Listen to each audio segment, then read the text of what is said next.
Hello and welcome back to the Data Privacy Lawyer. My name is Funmi Owolabi, and in today's review, we're going to be looking at a privacy notice.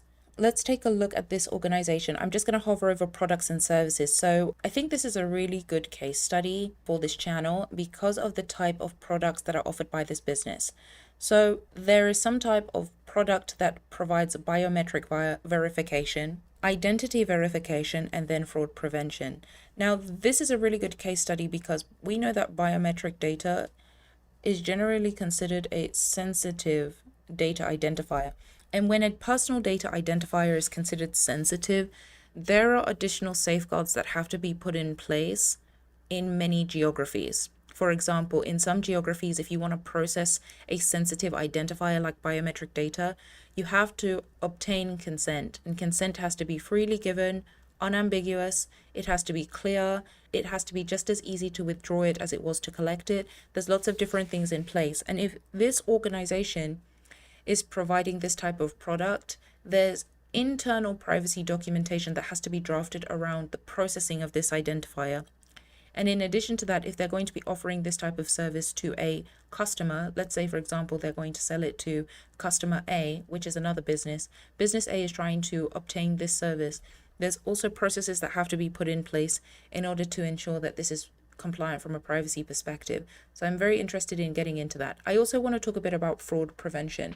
Now, I'm not sure what type of identifiers are associated with fraud prevention, but the reason this is very unique is that there are other legal ramifications associated with this processing activity that may be outside of the scope of what a company A is requiring. For example, there are laws surrounding checking for fraud in the United States. I'm just going to talk about the United States. I won't talk about other geographies.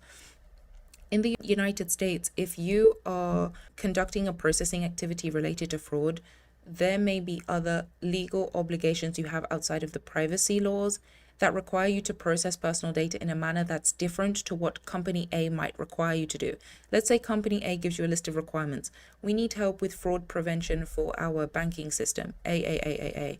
If you're a service provider, there's going to be activities you need to do in order to meet your own obligations to conduct this activity. I really hope that's clear. I'm trying to break this down in a manner for an audience that is not in the privacy space and things that us as privacy lawyers are thinking about when we are providing advisory to prospective clients and just basically educating the public on what each sentence means, what each provision might mean for a business, and making privacy simple essentially, because I think that this is definitely an ever-evolving area of the law, and many businesses don't even recognize that they have responsibilities when it comes to personal data, even if they're a smaller organization and they're not a tech giant.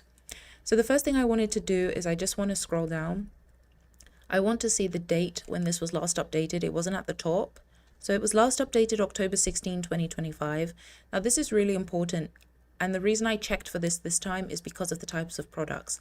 There is an immense amount of processing of personal data that is conducted by this organization that is sensitive. So that means, as far as I'm concerned, their privacy notice needs to be updated on a more frequent basis than an organization that does not process any sensitive data.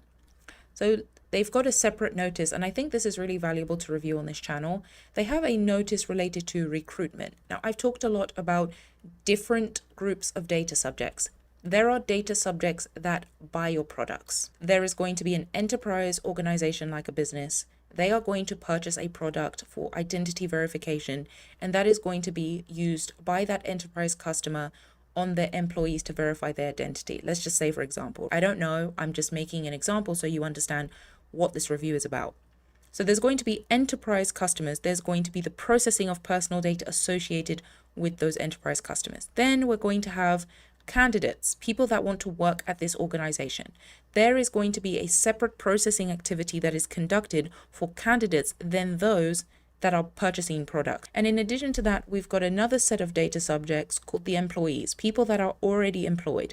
There are going to be certain processing activities associated with how this organization processes employee data. And you can see here that they've put this restriction on who this notice applies to. I've talked severally about scope. Whenever we are drafting notices as privacy lawyers, we always look at the scope that our client wants. what do you want this notice to reflect, and who are the applicable data subjects? That's a question that I have on my own personal intake form when I distribute it to clients and I draft their notices for them. So essentially, we can see here that there is a provision within this notice that says this notice doesn't apply to the processing of employee and job applicants, right? They aren't included in the definition of data subject for this notice. So let me tell you what that means. Any processing activity associated with an employee is not going to be listed here when it comes to information we collect. I don't anticipate that we're going to see the processing of a social security number in relation to hiring an employee or maintaining a business's obligations, because we see here that it's not in scope. So that identifier should not be listed below, right? Let's look at what is in scope. This notice applies when we collect information from data subjects when you access our services. And we just looked at the services, right? Identity verification, biometric, and fraud prevention. So anytime these products or solutions are offered to these industries, we can see the industries, right? These are going to be the business clients of this organization. Financial services, e-commerce, community, iGaming, mobility and transportation.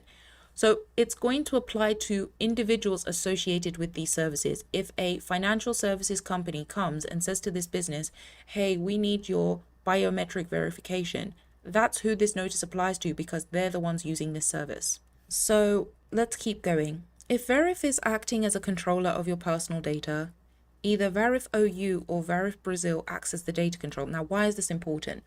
This is important because whenever there's processing of personal data, the privacy laws dictate that there are certain rights that are associated with a data subject as it pertains to their personal data. So my name is Funmi, and I'm a data subject, right? I am consuming this site because I'm on it right now. I'm on this site right now, and I'm looking at this notice to see if it applies to me. Now, I am not a beneficiary of the service, but I am a beneficiary of the website because I'm on the website right now and I'm able to hover on it.